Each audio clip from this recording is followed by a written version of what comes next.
یہ دنیاوی محبتیں تو تمہاری آزمائش کرنے آتی ہیں کہ تم حقیقی محبت سے کتنے قریب ہو، اور جب تم صبر کے ساتھ اس کی رضا میں راضی رہتے ہو تو وہ بھی پھر تمہیں تمہاری من پسند چیز پلک جھپکتے واپس لوٹا دیتا ہے۔ اور یہ جو تم بار بار کسی کے سامنے صبر اور ضبط کا واویلا کر رہے ہو، تو بتاؤ ذرا، کیا تمہارا صبر زیادہ ہے یا صبر ایوب علیہ السلام؟ تم جو اس آزمائش کی گھڑی میں دنوں اور سالوں کا حساب رکھے ہوئے ہو، تو بتاؤ ذرا، کیا تمہاری آزمائش زیادہ طویل ہے یا حضرت یعقوب علیہ السلام کی، جب انہوں نے حضرت یوسف علیہ السلام سے جدائی کاٹی؟ تم کہتے ہو کہ تم نے اس مقام تک پہنچنے کے لیے انگنت قربانیاں دی، تو تمہاری ایک بھی قربانی حضرت ابراہیم علیہ السلام کی قربانی کا نعم البدل ہے؟ جانتے ہو اللہ پاک سے اتنی محبت مجھے کیسے ہوئی؟ کیونکہ میں گنہگار ہوں، اور وہ پھر بھی مجھے دینے سے نہیں تھکتا۔ میں تھوڑا سا رو لوں، تھوڑا سا صبر کر لوں، وہ انہیں ضائع نہیں ہونے دیتا، وہ قبول کر لیتا ہے۔ میں جتنا بڑا گناہ کر لوں، وہ میری معافی پہ مجھے معاف بھی کر دیتا ہے، اور میں نے صرف اور صرف اللہ کو ہی اپنا پایا۔ بے شک اللہ ہی محبت ہے۔ کبھی اللہ سے محبت کا اظہار کیا ہے؟ کبھی اللہ کو بولا ہے کہ یا اللہ مجھے آپ سے بہت محبت ہے؟ کبھی اللہ تعالیٰ کو بولا ہے کہ آج میں نے آپ کو بہت یاد کیا؟ ہم لوگوں کے پیچھے تو بھاگتے ہیں، لوگوں کو تو ہم یہ سب کہتے رہتے ہیں، مگر اللہ سے نہیں کہتے۔ ہم اپنے آپ میں اتنا گم ہو جاتے ہیں کہ ہم اللہ کو بلا دیتے ہیں۔ شاید اسی لیے ہی اقبال نے کہا ہے، نماز بھی پڑھتے تو ہیں پھر سے گناہ کرنے کے لیے، اور ایک اللہ ہے جو ہمارے انتظار میں ہوتا ہے کہ میرا بندہ کب آئے گا مجھ سے باتیں کرنے۔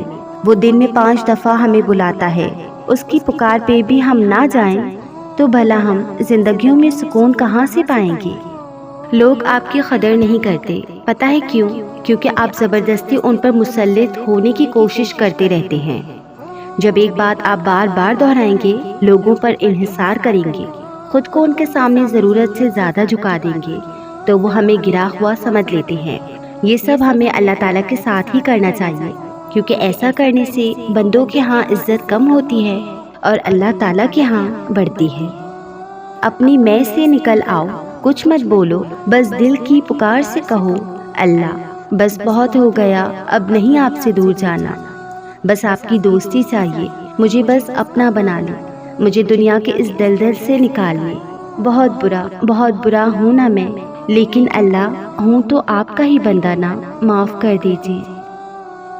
اللہ جی، میرے پاس آپ جیسا کوئی نہیں، مجھے کبھی خود سے دور نہ کرنا، مجھے کبھی اکیلا نہ کرنا، کبھی میں بھٹک بھی جاؤں تو اپنی طرف موڑ لینا، مجھے اپنے سوا کسی کا محتاج نہ کرنا۔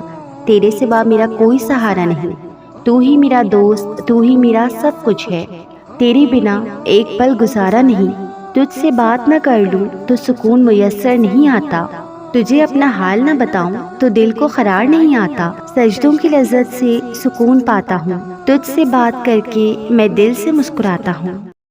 اللہ تعالیٰ کو بھی ہم سے یہی مطلوب ہے کہ ہم اسے یاد کریں، ہم اس سے محبت کریں، ہم اسے بار بار بلائیں، اس کے پاس جائیں۔ مگر مسئلہ پتہ ہے کیا ہے؟ ہم انسان اس کے پاس جاتے ہی تب ہیں جب دنیا ہمیں توڑ چکی ہوتی ہے، جب ہمارے اوپر کوئی مشکل ہوتی ہے۔ حقیقت میں وہ سب بھی اللہ کے حکم سے ہی ہوتا ہے، تاکہ ہم اس کی طرف متوجہ ہوں۔ ورنہ تم دیکھو، خوشی میں کون اللہ کو یاد کرتا ہے؟ بلکہ ہم تو سب سے زیادہ اسے ناراض ہی اپنی خوشی کے مواقع پر کرتے ہیں۔ سمجھ رہے ہونا ان آزمائشوں کے آنے کا مقصد؟ کبھی کبھی میں یہ سوچ کر حیران رہ جاتی ہوں کہ اللہ انسان سے کتنی محبت کرتا ہے۔ اللہ ہمیں بناتا ہے، بہترین صورتوں سے نوازتا ہے، ہماری آنکھوں، بالوں اور چہروں کے رنگ کو بالکل توازن سے اور پرفیکشن سے بنایا ہے، ہمیں رزق عطا کرتا ہے۔ اللہ جو ہماری چلنے والی ایک ایک سانس کو کنٹرول کرتا ہے، ہمارے گناہوں کو ڈھانپ کر رکھتا ہے۔ اللہ چاہے تو ہمارے گناہوں سے ناراض ہو کر سب کے سامنے لے آئے، ہمیں دنیا میں سب کے سامنے بے عزت کر دے، مگر اللہ جو ہر چیز پر قدرت رکھتا ہے، ہمارے گناہوں کو ڈھانپ کر رکھتا ہے۔ پتہ ہے کیوں؟ کیونکہ وہ 70 ماؤں سے زیادہ محبت کرتا ہے ہم سے۔ اللہ کے سامنے جتنا چاہے رو لے، وہ بیزار نہیں ہوتا۔ وہ نہیں کہتا کہ تمہاری تو عادت ہے رونے کی چھوٹی چھوٹی باتوں پر، بلکہ اللہ کے سامنے رونے سے بہت سکون ملتا ہے، دل کا سارا بوجھ اتر جاتا ہے۔ وہ رب بڑا قدردان ہے۔ ان آنسوؤں کا اسے احساس ہے اپنے بندے کے دکھ کا، وہ موقع دیتا ہے بندے کو اپنے سامنے کھل کر رونے کا، تاکہ دل کا سارا غبار نکل جائے، دل صاف ہو جائے، اور پھر وہ اس شفاف اور حساس دل کو سکون سے بھر دیتا ہے۔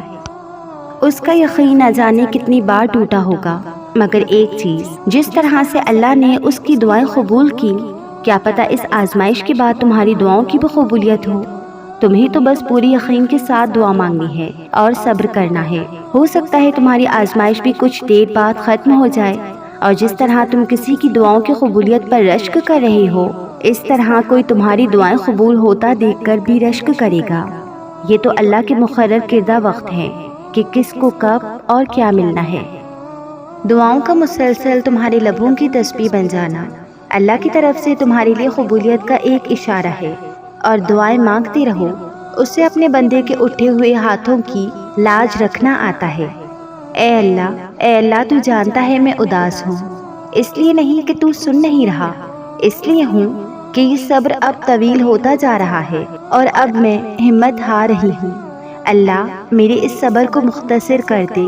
اللہ جی پلیز میرے لیے آسانیاں پیدا کر دے، اور ان تمام لوگوں کے لیے بھی آسانیاں پیدا کر دے جو انتظار میں ہیں، آمین۔ حضرت علی نے فرمایا، جب تمہیں محسوس ہو کہ تمہاری طبیعت کو ذکر خدا سے سکون محسوس ہوتا ہے تو سمجھ لو کہ اللہ پاک تمہیں پسند کرتا ہے۔ آپ کا جتنا خوبصورت رشتہ اللہ سے ہے وہ کسی اور سے نہیں ہے اور ہو ہی نہیں سکتا، کیونکہ پوری دنیا میں وہی ذات ہے جس کے سامنے آپ اپنا دل کھول کر رکھ سکتے ہو، جس سے بتا سکتے ہیں کہ آپ پریشان ہیں، تکلیف میں ہیں۔